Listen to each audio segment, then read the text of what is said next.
Welcome to the first episode of My Life Again. I have with me Pastor Robert O. He is somebody I met in Cambodia through a mutual friend. Shout out to TJ Moon. I'm going to introduce him because I have a lot of questions for him. He's over there right now in Phnom Penh. I know that you were the founding pastor of Oikos Community Church here in Southern California. And then later on in your life, you became a prolific writer, self-published. Also, you became a missionary, even though you don't like the term missionary, in Cambodia with your wife, Jenny, who is the director of Oasis Center, Healing Center, correct? Yeah. All Yes. right. So, Pastor Bob, I'm going to call you Pastor Bob today. I just want to just begin by saying thank you, but let's just dive right in. This podcast is about All right. my life again, which is like people finding their calling, vocational calling in life. Uh, Want to ask you, like, how did your life begin? Like, where did it start? Where did you go to school? What happened that launched you into ministry? Well, I immigrated to America when I was 12. That was 1973. So 50 years ago, there was a shift from Korea to USA. There will be a geographical shift.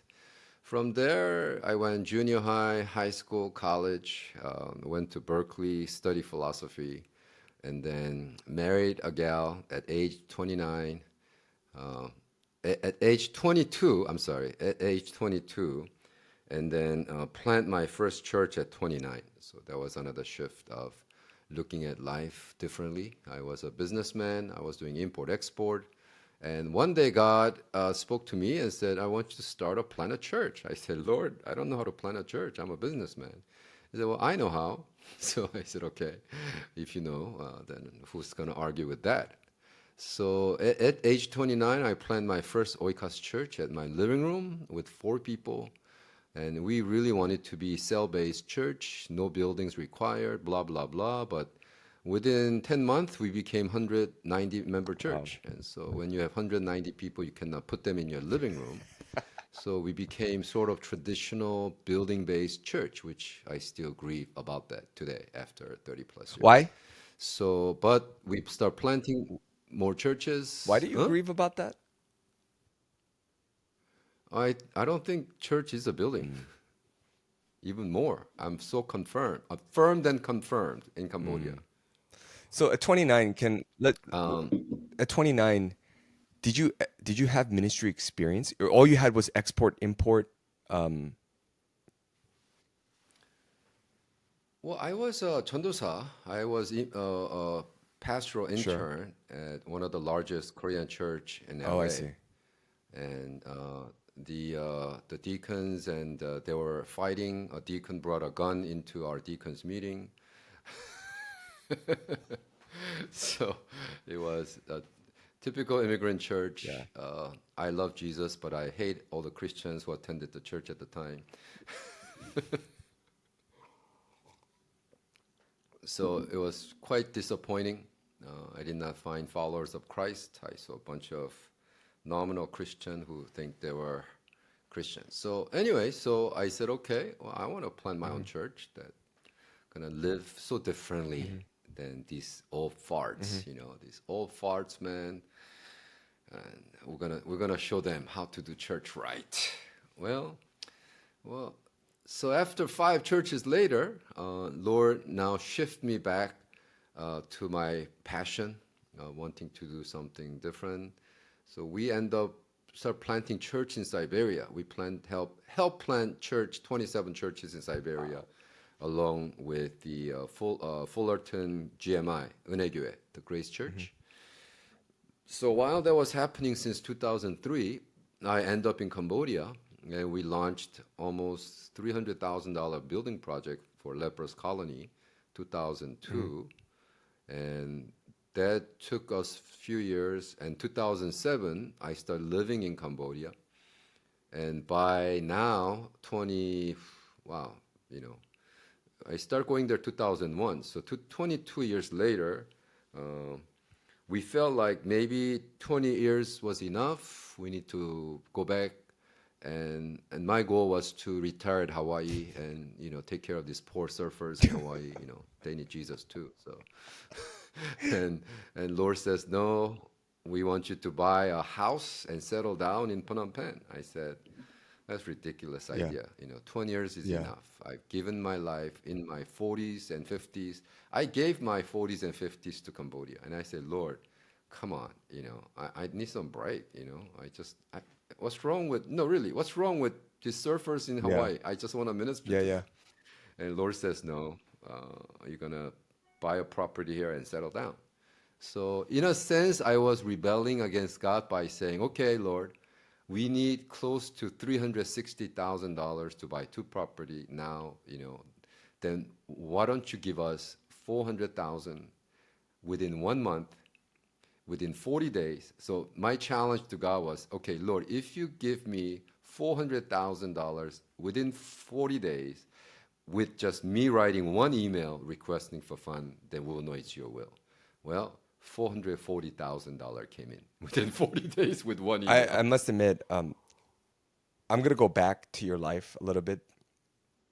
Yeah, Uh, there was a lot to unpack there, Pastor Bob. But one yeah, thing I'll freely admit that I doubted that you were gonna get the 400,000 because you sent an email newsletter, which I subscribed to, yeah, and I think at the time you only had like 40,000.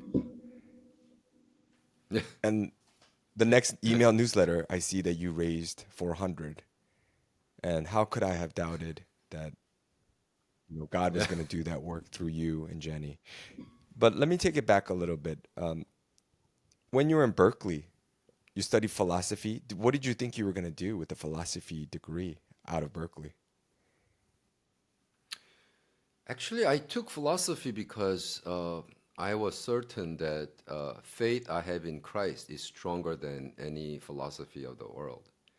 Matter of fact, I was a zoology major going in Sure. Berkeley because I admire my uncle, who was a zoologist, world-renowned professor at Yonsei, professor of the year kind of deal. And I like science, I like nature, I like animals. So I thought, well, maybe I'll be a zoologist. Well, between the acceptance letter from Berkeley and going to Yeah. Berkeley, I was converted. I met Jesus. And once I met Christ, all this stuff really didn't matter. I said, I want to serve God full time. And everybody said, well, whatever you do, don't study philosophy, then you're going to lose faith. I said, what the hell is that? You Mm, know, so if philosophy is stronger than Jesus, then I'll go hell with Jesus, man. I'll follow philosophy. And so I went to philosophy and kept my faith and fought every professor at at Berkeley, the agnostics and atheists and God haters, and I fought every single one of them. I came out like, well, I kept my sure. faith. And then export import. Why that industry out of all the industries that you could have joined? Oh, because the church that I was serving couldn't afford me.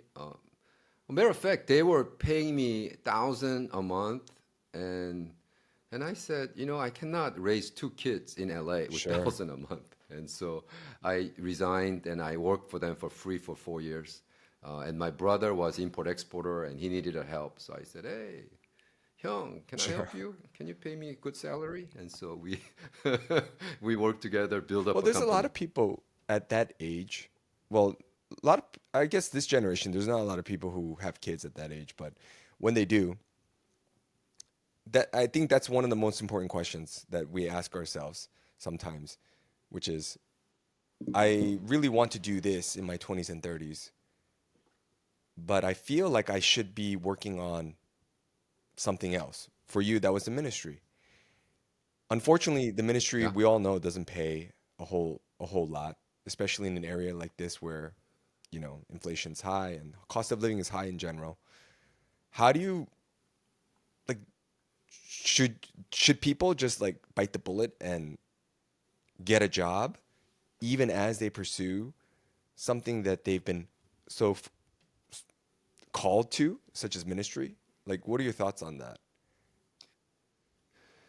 Yeah, I think a lot of people don't understand what calling is. When God calls, there's nothing you can do Yeah, about it. And so you make whatever means to make it happen. So when people ask me like, Pastor, I think God called me, but money issue and all that. Well, God didn't call you. Well, how do you know? Because you worry about stupid stuff. It's like the reason that I know that God didn't call you, because when God calls you, you think not doing it, you're going to die. So you're going to do whatever it takes to do the calling. I mean, when God called me to Cambodia, oh man, I mean, I hated it. I don't want to be here, but not doing it, I feel like God's going to kill me. I'd be going to die. So I'll do whatever it takes. So I was a court translator. I was all kinds of stuff to support. So, and the thing is, God calls me, yeah, but God didn't call my kids. They better be fed. Yeah. And so, as a father, I'm father before I'm a minister. So I want to make sure that my wife, and also my wife, I have no right to violate her right to be a woman and feel secure by her husband. So we married 39 years ago, and I said, Jenny, I don't want you to ever worry about finance. Just ask me once or twice a year, hey, Bob, how are you doing financially? And I will say, we're good. So for the last 39 years, she does not know anything. So I just give her cash, because she cannot control her giving. She has a gift of giving and mercy. Terrible combination when you're Yeah. poor. So, so she ended up giving away money that we didn't have. So she bounced 9 checks the first month we're married, 1984, January. She gave away our inheritance, and I said, Jenny, you cannot give away stuff that you don't have. That's not economic principle 101. So I took away the checkbook, I took away the credit card, I start giving her cash. I said, use in means of this cash. Once you run out, wait for next month. So it's been like that for 39 years. But twice a year, she'll ask me, Bob, are we doing okay financially? I'll tell her, yeah, we're good. But all the time, sometimes, really, we went through struggles. It was very, very difficult time. But nevertheless, so the arrangement we made it really worked out. And but the point is that you, as a head of the household, well, if you cannot afford to feed your kid, well, don't say that God told me to do this. God will provide if it's His will, it's His bill. And don't do stuff that God will not provide for you. Sure. Why? He's the Yeah. boss. So when you eventually made your way to Cambodia, obviously it was the church that was the launching pad for this.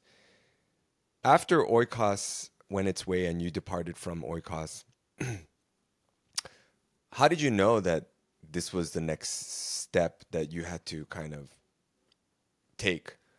At that point, I don't think while you were in Cambodia that you were part of Oikos for all those years, right? You eventually broke off into your own footing there, correct? Right. So we planted 5 Oikos churches, and original plan was 5 Oikos church was gonna donate to OMI, Oikos Mission Sure. International, and I was gonna use that funding to do mission. Well, everything in life, that's your plan, but God had different plan. So 5 churches decided not to from the very beginning, actually, that they're gonna do their own Sure. mission. So I had to raise my private fund.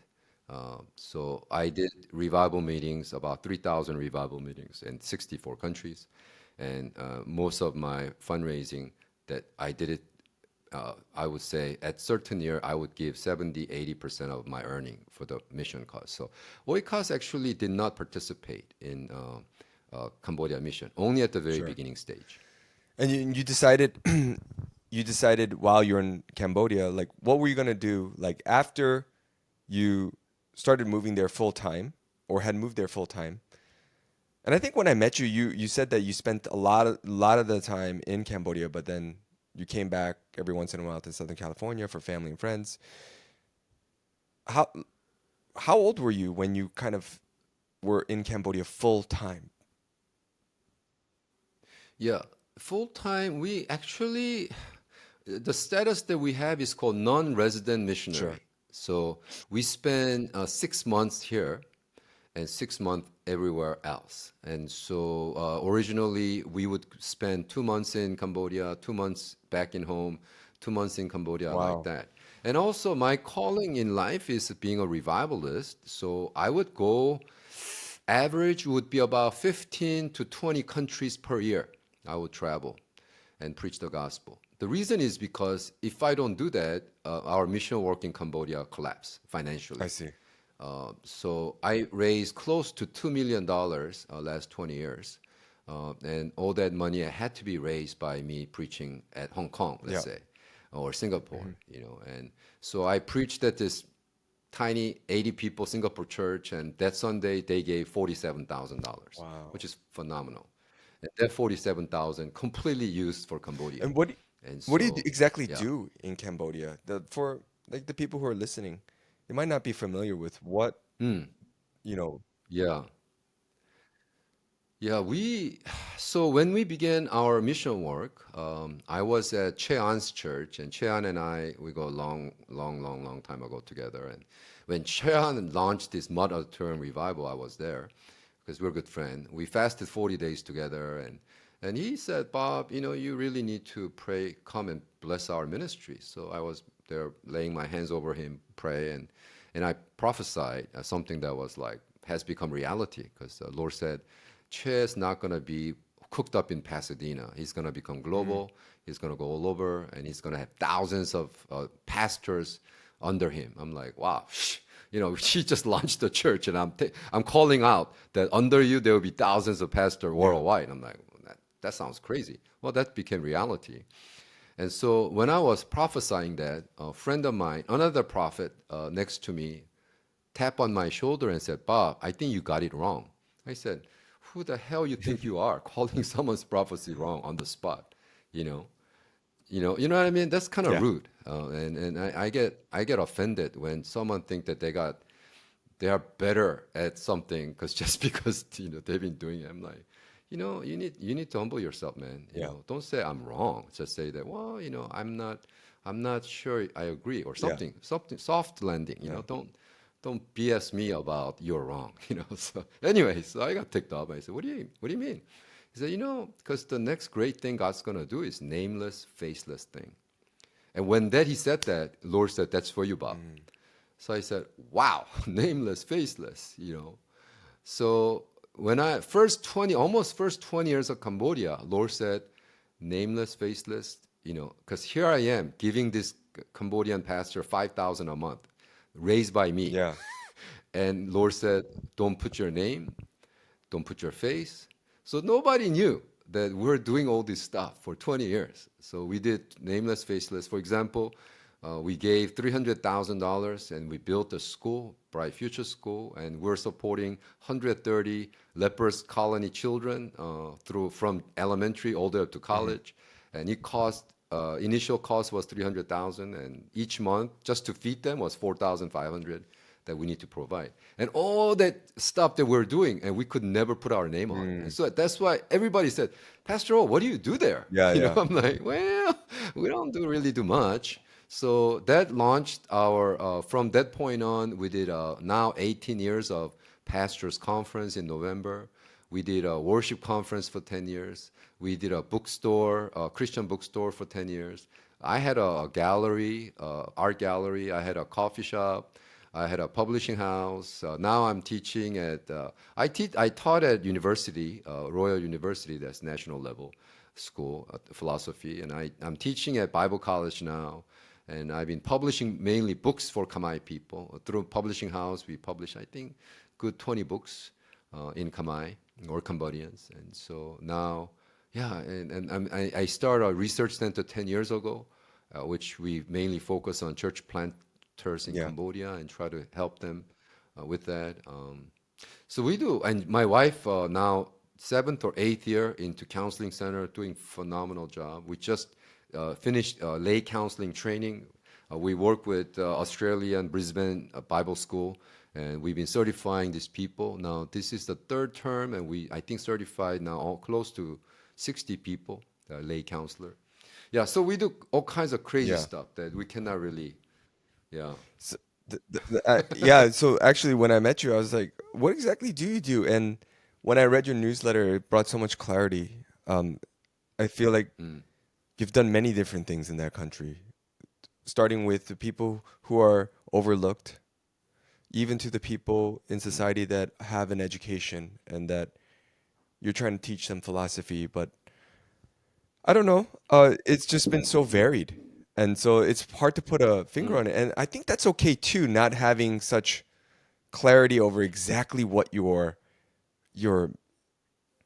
your short-term goals are. I think it's okay, but I think when I'm talking for all the people who are in their 40s, right? Our biggest concern is what you just laid out, like, oh, I'm doing this, this, this, and this, and that's okay because I trust in God and I'm moving forward in a land. How, like, what about the people who can't live like that? Do you know what I mean? That have Yeah. this fundamental issue with just doing what's in front of them. And I'm not saying that you didn't do it what's in front of you, but how much of it is doing what's in front of you versus what you feel called to do? Like, I don't know if that question makes sense, but I know I'm sure I'm asking the right person because you can kind of like, Yeah. So in order to uh, follow Christ, you need to follow Christ. So if Lord's yeah, moving, you shouldn't insist on being at a place where that you want to yeah, live. I want to live in Hawaii, but Lord said no. I'm not going there yet. So I am at Phnom Penh right now. Well, because He's here. So I talked to Him, and maybe there will come a time in my life. Lauren Cunningham passed away yeah, today. I heard. So so Kona's empty, and maybe it's my time for me to go Kona and Hmm. Hmm. fill his emptiness. So yeah, so I think when Jesus said, "You want to be my disciple," and Jesus said, "Yes," well then take up your cross daily and follow me. And we complicate that. Why?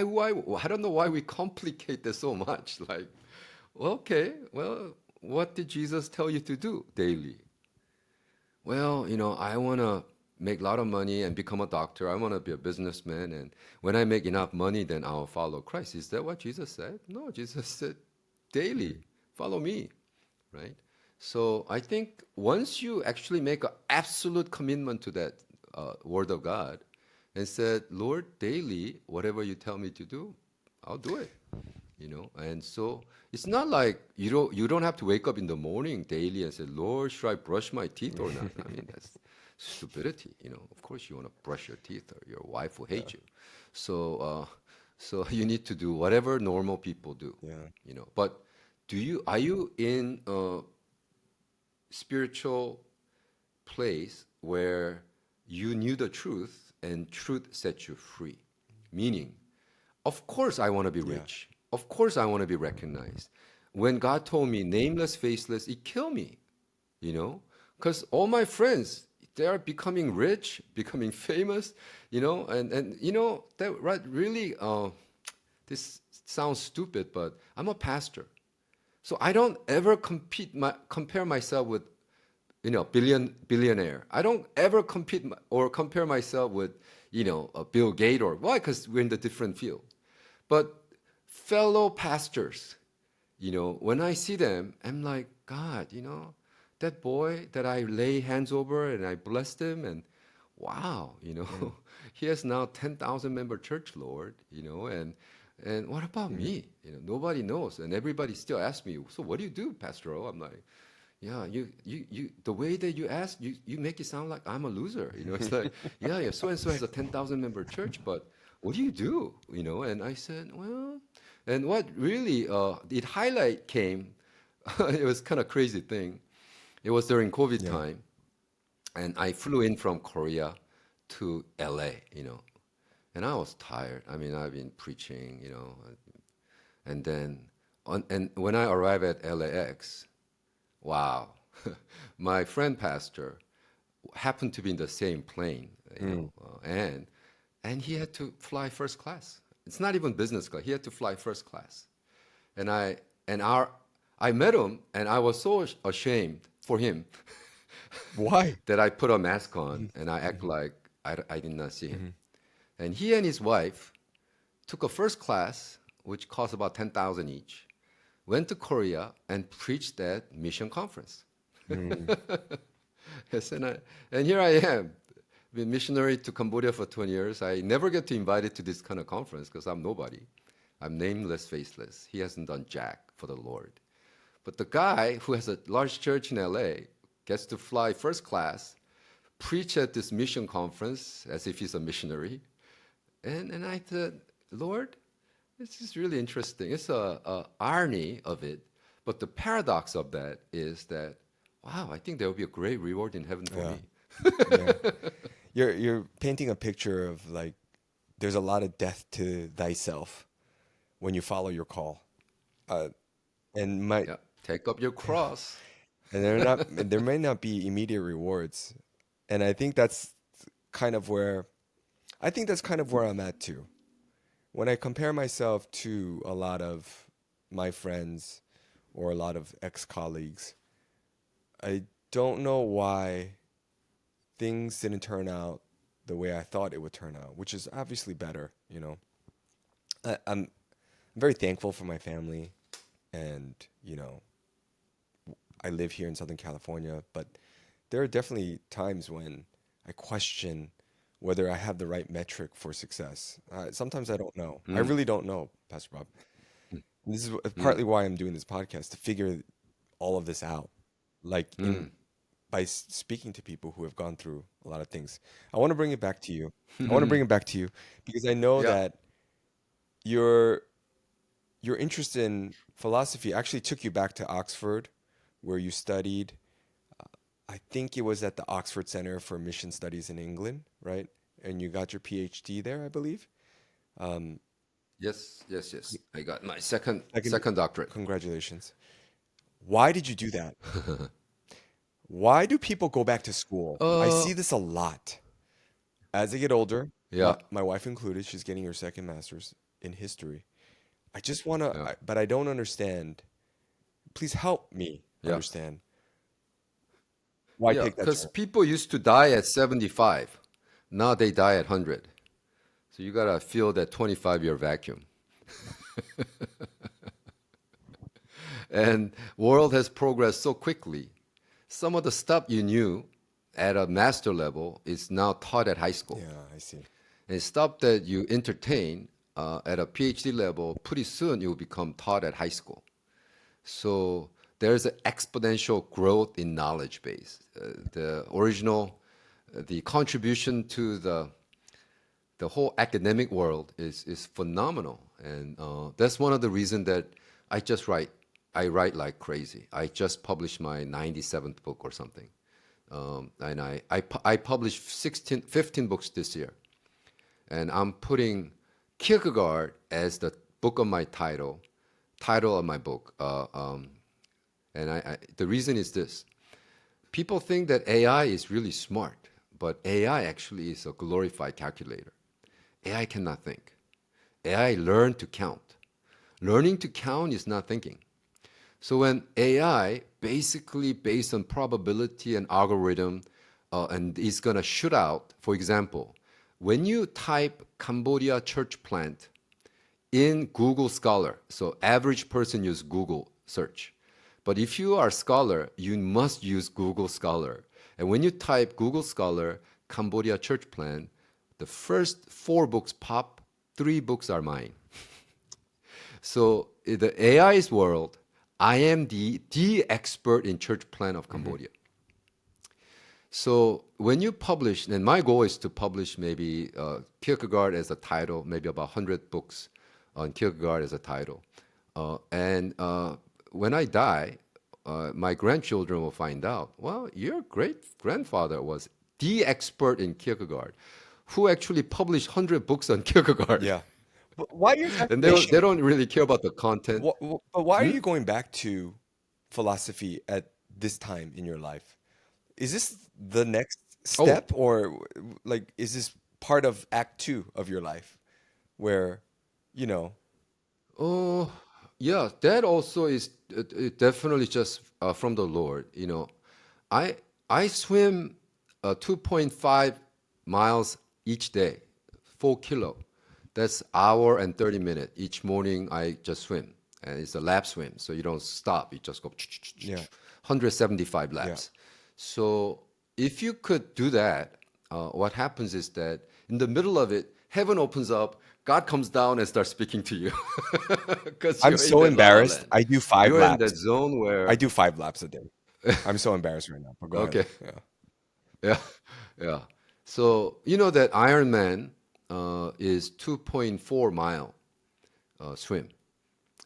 But I want to make sure I swim 2.5 miles because I always wake up, get out of the pool by saying, Bob, you overqualify for Ironman swimming section. You know, so I'm a Ironman swimming overqualifier every day. And so I've been doing that. And what happens is that last year, March, March 1st, I was fasting 21 days. While I was fasting 21 days, I kept up my swimming schedule. And in the middle of my swimming schedule, Lord comes and says, I want you to launch your third study, meaning my PhD. My first PhD was at Fuller. My second PhD was at Oxford. Third PhD, I want you to launch third PhD level study on Kierkegaard. I said, wow, you know, because Kierkegaard is someone I pursue ever since I was 26. And I've been to St. Olaf University. I went to Copenhagen University, all on Kierkegaard research. And, you know, the head of the Copenhagen, it was John Stewart. We befriended. We're the, like, really good friends. So I'm in this Kierkegaard world for a long, long time. But I never actually got in it at a PhD level. You know, it was for me a hobby. Actually, I published about 3 books on Kierkegaard, you know, but because I like him, you know, but he wasn't at a PhD level. But so last year, March 1st, while I'm fasting 21 days, in my swim, Lord says, Kierkegaard, PhD level. And I said, Lord, I don't know what that means. So, and I started researching, and I found this YouTuber in Korea. Wow, because I thought nobody read Kierkegaard in Korea. But when I found this YouTube debate about this Lee Chang-ho 목사님, Reverend Lee, and this another guy fighting over at YouTube, 9,700 people are watching it. I said, what happened? You know, I didn't know that people care about Kierkegaard. So while this debate was happening, I text the guy, the Reverend Lee, and I said, who are you, man? And he said, who are you, sir? I said, I'm so and so. I gotta go see you. And he got freaked out. He said, I live in Sejong City in Korea, and you're going to come and see me. So I said, yeah. And actually, I took a flight, went to Korea, and searched him out. And so that was April last year. And ever since then, we start publishing books together. I got one book here that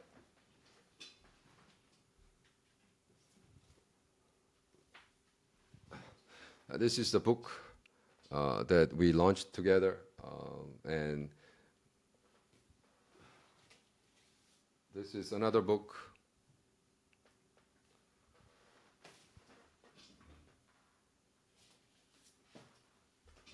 This is another book. And so we actually start a Kierkegaard Research Center in Korea, Sejong. So I was just there in Korea and did our first board meeting, and we set a budget for 150,000 this year, and we're going for it. Wow. What's the end goal for that? That's a short. What is the end Huh? goal for that? Oh, so Kierkegaard is a Danish philosopher who died 168 years ago. He died at age 42, left us with 32 books in Danish language. And so Korean Kierkegaard Society, up to this point, have translated 5 books of 32, which is kind of embarrassing. So we just launched translating all 32 books into Korean first, and then every book that we translate, we're going to make a teaching manual, matching teaching manual, and then we're going to teach to Sunday school students. Because right now, what not only Korean young people, but young people over the entire world needs existential understanding of what salvation is. Because we were taught that the Billy Graham style, just as you are, walk down the aisle, confess your sin, and you're going to die and go to heaven. And well, unfortunately, hundreds of millions of people who did that, 99% do not even go to church anymore. So to claim that these people are now going to see in heaven will be kind of an oxymoron. I don't believe that. I think most of them died and went to hell. So we're going to say, well, then let's really try to re-understand what gospel really is. And that's your goal. Yeah, that will This be is teaching young people to challenge, what is faith? before, I'm going to ask you just like quick fire questions, but how does this relate to what you're currently doing in Phnom Penh? Like, do you feel as though this is something that's the next stage of your life? Or is this a continuation of something that you started in Cambodia? Yeah, so I'm already translating a lot of the Korean books, first into English, then English to Khmer, and I teach that at Bible College. So all the Kierkegaard books will be translated into English and then into Khmer, so that I could teach at Bible College here. So everything I do, from the big picture, it all works together. And the legacy I'll be leaving in Cambodia, it will be, wow, there is this crazy missionary who left us with 50 books in Khmer that trains the next generation. Well, I can't. Or something like Yeah, that. I can't wait to see what happens as a result of all this. There's Pastor Bob, I can't thank you enough for your time, but I just have like maybe one or two more questions. And that is, looking back on your life so far,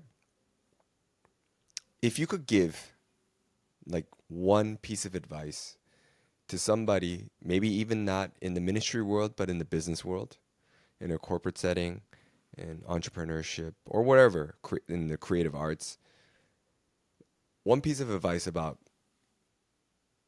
like calling. And I'm talking about like Christians and non-Christians too. So maybe non-Christians are like, they don't have the call to follow Jesus, obviously, but what would you say to them, to someone who's struggling to kind of identify what am I designed for? I don't think, well, let me qualify Yeah. this. Even a non-Christians have calling. It's not calling from God, but they have their own making of calling, what they want to do rest of their life. So in that way, it's their calling. Sure. My challenge to young people is don't live someone else's life. Be authentic, be real. See, if you don't know who you are, and this is not from Kierkegaard, this is from Martin Buber. Read Martin Buber's I and Thou. I mean, that would be, my goodness. If you have not read Martin Buber's I and Thou, you really have not actually understand who you are. So I and Thou talks about how the modern world has turned everything into I and it. They have dehumanized. It has turned people into end goal. Just like average American said, there's no free lunch. What the hell is that? Why? Because I need to benefit from the lunch that I provide, because I need to profit from that. We have become such a capitalist. Everything's contract based. Unless, even friendship is like, unless I get something from you, I don't want to deal with you. It's just like a friend of mine for 25 years and said, Bob, let's not meet. I don't really benefit from meeting you. I was like, whoa, really? So why? Because we are taught through and through, and we think that's a spiritual, maximizing our time in this earth to, maximize all kinds of bullshit, and I'm like, life shouldn't be lived that way, and life should be lived authentically. Life should be lived by who you are. So what happens is that when you have set of image of who you are not, who you are becomes your idol, and that idol image is going to start attacking who you are. This is a scary thing. So that's why a lot of successful people, they turn around and said, "That's not the life I wanted to live." And you know, it's not the manual laborers who commit suicide. It's the highly professional psychotherapists, or these are the people who commit suicide. Why? Because they live the fake self. Because it's not who they are. It's not even, they don't even like themselves. You know, they just want, I mean, why are they spending so much money buying the cars they don't really want to drive to impress people they don't even like with money they don't have? Because they're living in this false identity. So I would challenge, you know, and spend 1, 2, 3, 4, 5 years. Go search yourself, you know, who you are. Who are you? Why are you doing it? Why you live like this? Why do you think you need to live in Irvine or Orange County? Or why do you have to think you need to live in America, you know, to start with? You know, oh, well, because, you know, it's God's calling or whatever. Okay, well, then that's fine. But then why aren't you so happy? Well, because I'm not happy because I think I need to work, you know. I mean, when my kids, you know, when my last child in junior high told me, "Dad, do you work?" I said, "Why?" I had 3 church. I was working like crazy at the time. Seems like you're just having a lot of fun every day. I'm like, wow. And that girl has turned 33. She still challenged me, "Dad, I don't think you ever work a single day of your life." I'm like, wow, thank you. That is the greatest compliment, you know, because I don't want to work. I want to live.